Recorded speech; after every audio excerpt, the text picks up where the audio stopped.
CNE news में आप सभी का स्वागत है और अब लेते हैं खबर विशेष की ये खबर। चंडीगढ़ सेक्टर 42 स्थित गवर्नमेंट गर्ल्स कॉलेज प्रिंसिपल की मनमानी पूरे चरम पर है।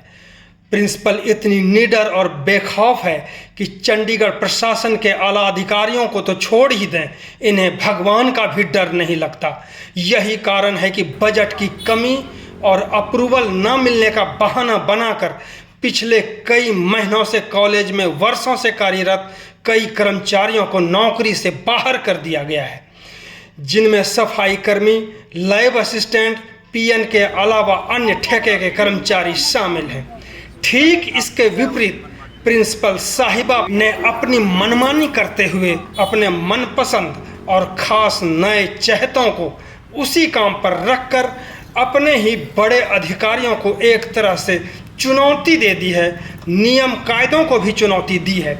इसको लेकर ठेके के कर्मचारियों में ज़बरदस्त रोष है।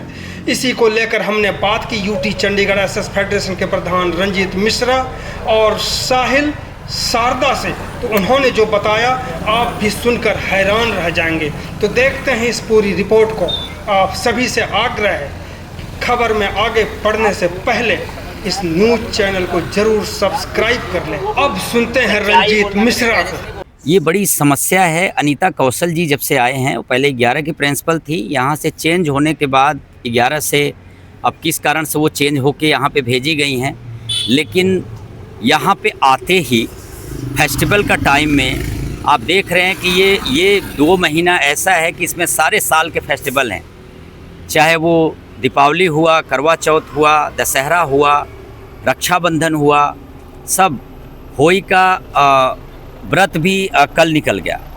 तो लेडीज़ों के साथ इस तरीके का मतभेद करना, और ये 10-10, 15-15 साल से कर्मचारी काम कर रहे हैं, इनको रिलीव करना, ये पहली बार इस कॉलेज में पहली बार हुआ कि सफाई कर्मचारियों को रिलीव कर दिया गया। अगर एक आध दिन ये छुट्टी कर लें तो इनकी एब्सेंट लगा दी जाती है और इनको ये डांटा जाता है कि आप छुट्टी क्यों कर लें, यहाँ काम रुक गया। लेकिन अब मैं इस प्रिंसिपल मैडम से पूछना चाहता हूँ कि 12-12 कर्मचारियों से आप 24-24 कर्मचारियों का काम ले रही हैं और आपका कॉलेज अब कैसे चल रहा है? आप जब से आए हैं, आप खुद लेडीज़ विंग हैं और आप सोचिए कि आपकी तो बहुत मोटी सैलरी है। मैडम जी से मेरा डायरेक्ट सवाल है कि आपकी तो बहुत मोटी सैलरी है कि शायद 1 महीने के सैलरी में कई महीने आप निकाल लो, लेकिन इन कर्मचारियों की सैलरी बहुत कम है।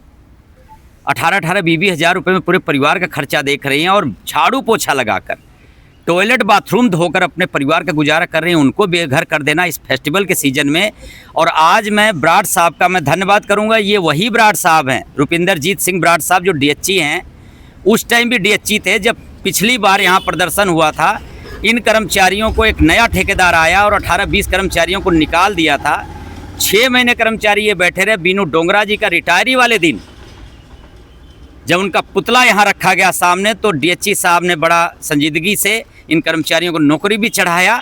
और जो सर्टिफिकेट का बहाना रखा गया था 10वीं का, कि इन सफाई कर्मचारियों से 10वीं का सर्टिफिकेट लिया जाए, उसको ब्राड साहब ने बड़ी संजीदगी से उन्होंने गरीब कर्मचारियों को देखते हुए उन्होंने ऑर्डर निकाल दिया कि सफाई कर्मचारी, माली, PN जो ग्रुप D हैं, उनको 10वीं का सर्टिफिकेट का कोई कंडीशन नहीं है। और उसमें टर्म एंड कंडीशन उन्होंने 2017 तक लगा दिया और ये कर्मचारी सुचारू रूप से तब से यहाँ काम करते रहे। लेकिन आज ये मैडम ये रूल पे आके रूल का मिसयूज करते हुए इन कर्मचारियों को क्या ISPCS बनाना है?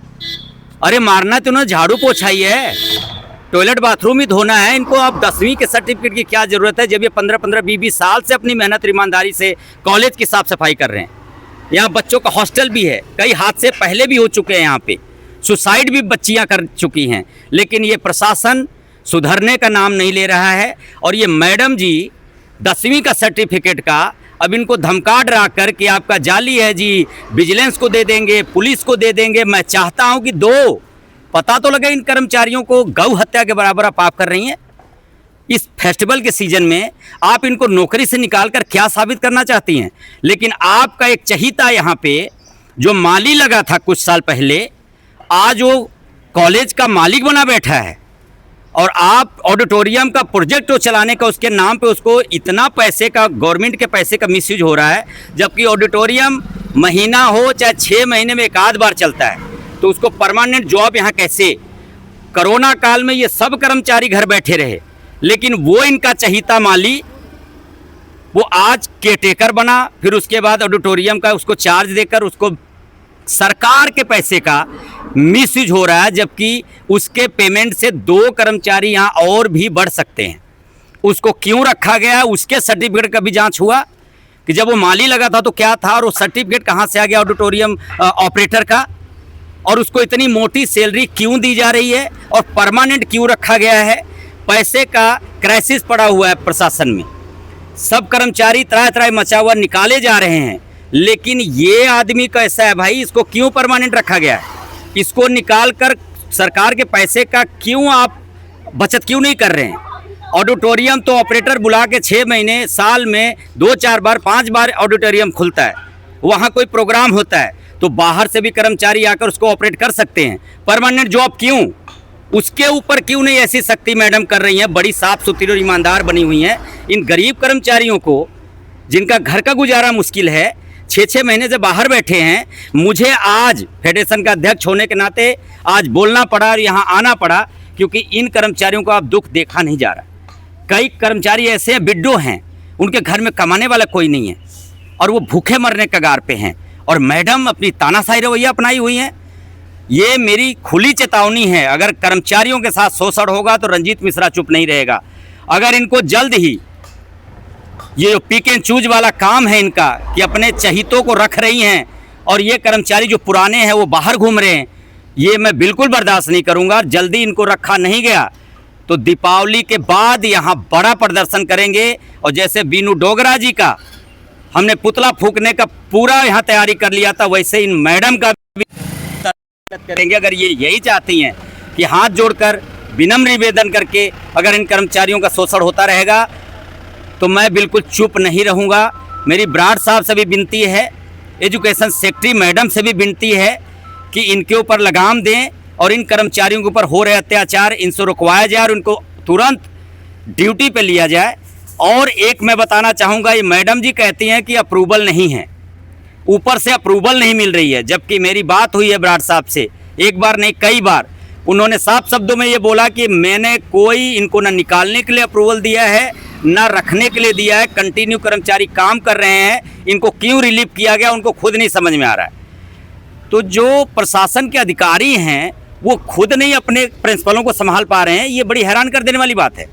अगर ये मैडम नहीं सुन रही तो कोई सख्त वहाँ से आदेश जारी करें, या इनका जहाँ से ट्रांसफ़र होकर आई है वहाँ वापस भेजें कि ये आते ही कर्मचारियों के साथ शोषण, इतने सालों से काम कर रहे हैं उनको निकाल के बाहर कर देना फेस्टिवल के सीजन में, ये कतई बर्दाश्त नहीं होगा। ब्राड साहब से मेरी विनती है, एजुकेशन सेक्रेटरी मैडम से विनती है, हमारे अभी चीफ सेक्रेटरी साहब भी नवे आए हैं, उनसे उम्मीद नहीं कर सकते। गवर्नर साहब से और होम सेक्रेटरी साहब से विनती है, फाइनेंस सेक्रेटरी साहब से विनती है कि इनके ऊपर लगाम कसें, इनको रोकें, कर्मचारियों के ऊपर जो अत्याचार कर रही हैं इसको समाप्त करें, अन्यथा यहाँ बड़ा प्रदर्शन होगा। उसका जिम्मेदार पूरा डीएचई ऑफिस होगा, एजुकेशन सेक्रेटरी ऑफिस होगा और चंडीगढ़ प्रशासन होगा। मैं लास्ट में अपने वाणी को विराम देने से पहले अधिकारियों को ये बताना चाहता हूँ कि इसमें कुछ कर्मचारी रोग से ग्रसित हैं, कुछ कर्मचारियों को घर में रोटी खाने के लिए नहीं है और ये परमानेंट आज से यहाँ बैठ रही हैं। अगर इनके साथ किसी प्रकार की या इनके बच्चों के साथ कोई मिसहैपनिंग होती है तो इसकी जिम्मेदार ये मैडम प्रिंसिपल होंगी और उनका चमचा होगा जो अपनी मनमानी यहाँ बैठ के कर रहा है और अपने भाई बहनों का यहाँ पे ठेका चलवा रहा है और वही यहाँ मनमानी करते हुए इन कर्मचारियों के साथ शोषण कर रहा है। ये कतई बर्दाश्त नहीं होगा। ये लास्ट में मैं अपने सभी अधिकारियों से विनम्र निवेदन करता हूँ कि इन कर्मचारियों के ऊपर ध्यान दें और अगर इनको कुछ किसी प्रकार का कोई अनहोनी होने से रोकें।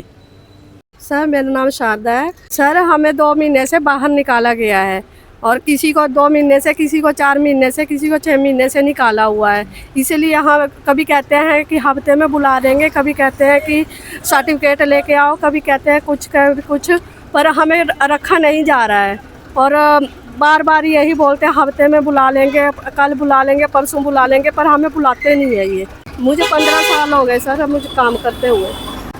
11 लोग निकाले गए हैं सर हमारे में, 11 सफाई में निकाले गए हैं, बाकी लोग लैब अटेंडेंस भी हैं। सर मामला ऐसे है, सेशन चल रहा था कॉलेज में 2025 में, मई में हमें रिलीव कर दिया गया कॉलेज की तरफ से कि समर वेकेशंस है।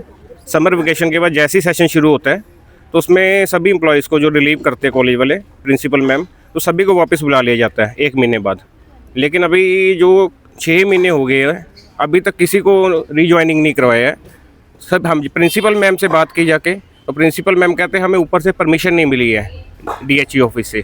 तो हम DHE ऑफिस भी DHE सर के पास भी गए ये पता करने की हमारी ज्वाइनिंग क्यों नहीं हो रही है। वो कहते हैं हमने रिलीव नहीं किया आपको, आपके प्रिंसिपल ने रिलीव किया है, हमारी तरफ से कोई ऑर्डर नहीं है रिलीव करने का, तो आपकी ज्वाइनिंग आपकी प्रिंसिपल ही करवाएगी।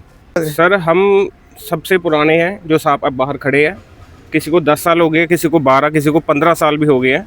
तो हमसे जो बाद में लगे हैं उनको आज अंदर बिठाया हुआ है, और जो पुराने एम्प्लॉइज़ हैं उनको कोई ना कोई बहाना लगा के किसी ना किसी तरह उनको बाहर किया है इन्होंने, और बीच बीच में 2-2 जनों को 3-3 जनों को ज्वाइन करवा रहे हैं रोज़।